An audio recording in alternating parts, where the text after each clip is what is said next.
Viral জ্বর কি? Viral জ্বর কি ভাইরাল হওয়ার মতো কোনো জ্বর? না।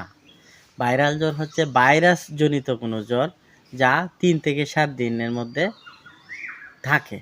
এরপরে কমে যেতে পারে। এটা ডেঙ্গু, চিকুনগুনিয়া বা কোভিড-19 এর মতো রোগগুলা হয়ে থাকে ভাইরাল জ্বরের মাধ্যমে।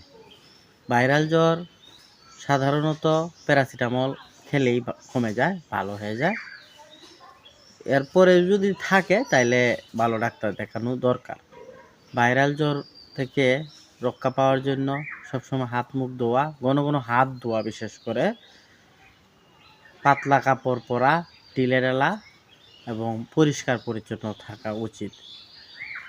সাধারণত এক সিজন থেকে আরেক সিজন আসার আগে ঋতু পরিবর্তন হওয়ার সময় এই রোগটি দেখা দিতে পারে।